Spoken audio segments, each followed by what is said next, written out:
દંગલ ટીવીના સૌથી લોકપ્રિય શો પતિ બ્રહ્મચારીની આગામી વાર્તા ટ્વિસ્ટ અને રહસ્યોથી ભરેલી છે, જે ચાહકોને પણ ચોંકાવી દેશે. દર્શકોને શોની વાર્તા ખૂબ જ પસંદ આવી છે. આગામી એપિસોડમાં તમે સૂરજને આગળ શું કરવું તે અંગે મૂંઝવણમાં જોશો. જો કે ઈશા સ્વસ્થ થઈ જાય છે. તાઈમાં ઈશાને રૂમમાંથી બહાર ફેંકી દે છે.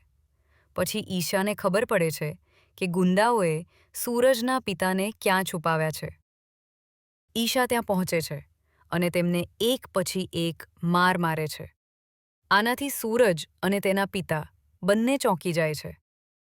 પછી ઈશા એ શોધવાનો પ્રયાસ કરે છે કે આ બધા પાછળ કોણ છે જેણે સૂરજના પિતાનું અપહરણ કર્યું હતું. આ પછી ઈશાને ખબર પડે છે કે ઈશાના પિતા ગુલાબસિંહ આ બધા પાછળ છે. આ જાણીને ઈશા ખૂબ ગુસ્સે થાય છે અને સૂરજને કહે છે કે જેને તમે ભગવાન માનો છો તેને જ આ બધું કર્યું છે. શોની